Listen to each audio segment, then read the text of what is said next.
Hi everybody, and welcome to my newly dubbed YouTube channel called Andy's Music Workshop. My name's Andrew Field. Sometimes I go by Andy.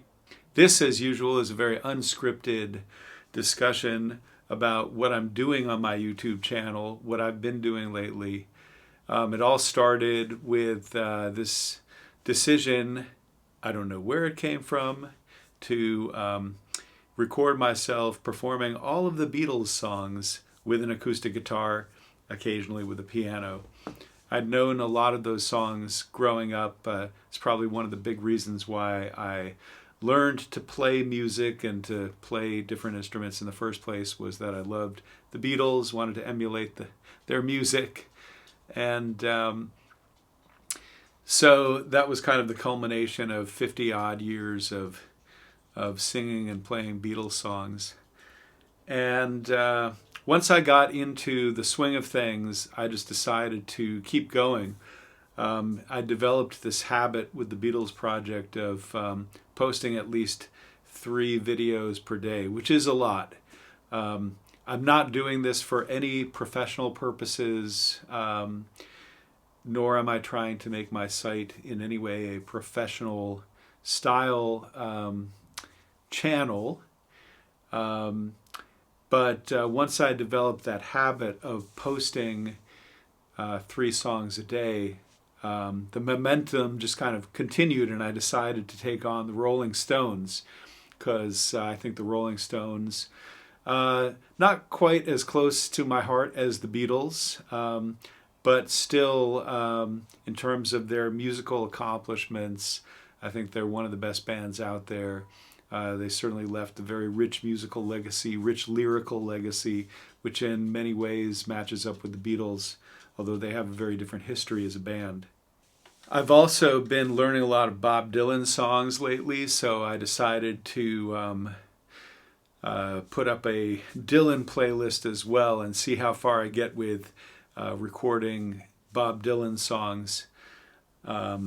Obviously, there are hundreds. I think the count may be up to 600 Bob Dylan songs. I don't know if I'll be able to get to all of them, certainly not over the next year or so. Yeah, I decided to cover the Rolling Stones, although I don't like using that word cover because I feel like it has kind of certain connotations, and maybe we don't need to use the word cover when we play our own versions of these songs. We're not, obviously, most of us who play acoustic guitar and sing are not trying to replicate exactly those songs, although I suppose it's possible to do it if you play enough instruments and are talented enough. But really the goal is to play your own version. That's why I like to say acoustic versions rather than covers. I also think there's something a little disparaging about using the word cover and the word cover band and so forth. I think every band, every musician is original in their own way, even if they're not playing their own music. And why don't we use the word cover for jazz musicians, for example? I'm going to cover Duke Ellington. We don't usually say that. Nor do classical musicians say, well, I'm going to cover Mozart today. So it just seems like the label cover doesn't really apply well, and with the connotations it has, why even use it? Why not just say I'm going to do a version of that song, or I'm going to play that song?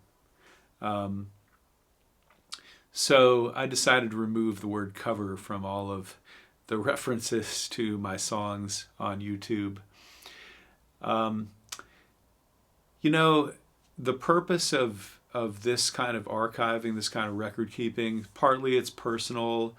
I can go back and see what I have done in the past and how I've played a song, what chords I used, what style I played it in, maybe what key I played it and sang it in, because I don't always sing and play in the key that the song was originally performed by the recording artist who originally played that song, sometimes because my voice doesn't match up with the range, the vocal range of the original singer. So as a singer, we get used to transposing songs to a different key. Sometimes you can use a capo for that if you play guitar. But it's nice to have a memory, nice to have a record of how you played that song. And I also think it's nice to just leave a memento of it out there in the world. Why? I can't say exactly, but I do feel like other people out there might appreciate what I'm doing, might be doing something similar. Some people might learn from the style that I played it in, although God forbid. I mean, go to Justin Guitar, go to Marty, go to all those other guys to learn to play these songs first, like I have in many cases. I certainly do not consider myself as an authority in playing these songs, but sometimes, somebody might learn a thing or two. And as a professor, as a teacher, I think it's always nice to have a teaching moment. Otherwise, I think it's just a way to it's a way to discipline myself to play certain songs every day, to play them well enough that I feel like this could go up on YouTube. Not ashamed of this version. There are songs that maybe I can play better than others, of course. But every time I put a song up on YouTube, it's because I feel like it's good enough to go into my workshop, into my music workshop, as a record, as a memento of what I've been learning, what I've been playing, what songs I like and enjoy.